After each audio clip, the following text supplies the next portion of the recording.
Hello बच्चों, आज मैं आपके लिए एक और नई कहानी लेकर आई हूँ। आज की कहानी का नाम है हाथी का गर्वहरण। बच्चों, एक जंगल में एक पेड़ के ऊपर एक चिड़िया रहा करती थी।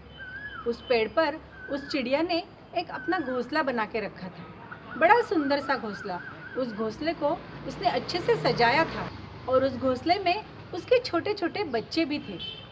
चिड़िया रोज जंगल में उड़कर जाती, अपनी चोंच में अपने बच्चों के लिए दाना लेकर आती, अपने बच्चों को दाना खिलाती, उनको लाड़ प्यार करती और बड़े मज़े से वो वहाँ पे रह रहे थे। एक दिन क्या हुआ, उसी रास्ते से एक हाथी चला आ रहा था। हाथी मस्त झूमता हुआ अपनी मस्ती में चला आ रहा था और जैसे ही वो उस पेड़ के पास पहुँचा तो उसकी पीठ खुजलाने लगी। अब हाथी ने क्या किया, अपनी पीठ उस पेड़ से वो खुजाने लगा और जैसे ही हाथी पेड़ खुजाने लगा वो पेड़ जोर जोर से हिलने लगा और पेड़ हिलने लगा तो उसकी टहनियाँ और उसके ऊपर बंधा चिड़िया का घोंसला भी हिलने लगा। चिड़िया के बच्चे डरने लगे। चिड़िया ने कहा, मैं अभी हाथी को जाकर बताती हूँ।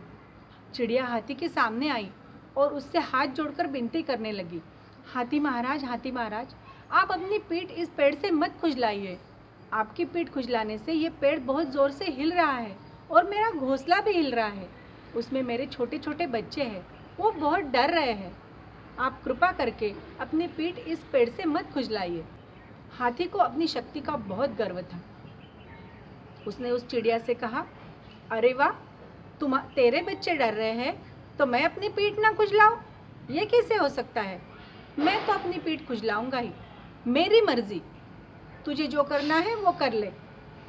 ऐसा कहकर हाथी फिर से अपनी पीठ उस पेड़ से खुजलाने लगा। पेड़ जोर से हिल रहा था, बच्चे बहुत डर रहे थे। चिड़िया ने सोचा, इस हाथी को तो मज़ा चखाना चाहिए। उसने थोड़ी देर सोचा और उसके ध्यान में आया कि हाथी के कान उसके बहुत संवेदनशील अंग होते हैं। उसके ऊपर अगर कुछ चुभाया जाए तो हाथी को बड़ा दर्द होता है। उसने क्या किया पता है? उसने हाथी के कान के पास जाकर उसके कान में अपनी चोंच मारना शुरू कर दिया। जैसे ही चिड़िया ने उसकी चोंच मारी, हाथी को बहुत दर्द होने लगा। हाथी ने अपने कान फड़फड़ाए और चिड़िया को उड़ाने की कोशिश की, लेकिन चिड़िया कहाँ मानती। वो वापस उसके कान के पास जाती और उसके कान में चोंच मारती। अब हाथी बोलने लगा, अरे चिड़िया, ये क्या कर रही है? मेरे कान में चोंच मत मार, मुझे बहुत दर्द होता है। अब बारी चिड़िया की थी। चिड़िया ने वही उत्तर दिया। चिड़िया बोली, अरे हाथी, मेरी मर्जी, मेरा तो चोंच मारने का मन कर रहा है, मैं तो मारूंगी ही। ऐसा कहकर चिड़िया वापस से चोंच मारने लगी।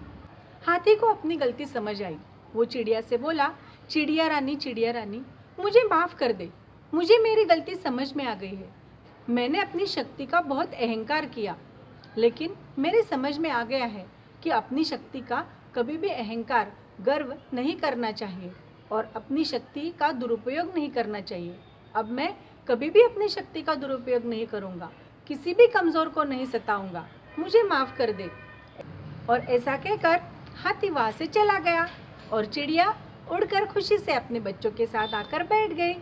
बच्चों, इस कहानी से हमें क्या सीख मिलती है? यही कि हमें कभी भी अपने शक्ति का गर्व नहीं करना चाहिए, अहंकार नहीं करना चाहिए और कमज़ोरों पर अपनी शक्ति नहीं दिखानी चाहिए। कैसी लगी ये कहानी बच्चों आपको? अगर ये कहानी आपको अच्छी लगी हो तो इसे ज़रूर लाइक कीजिए, शेयर कीजिए और लिटिल फ्लावर फन स्कूल इस चैनल को सब्सक्राइब कीजिए। ये मिलते हैं अगली वीडियो में ऐसी ही मज़ेदार कहानियाँ सुनने के लिए। तब तक बाय बाय।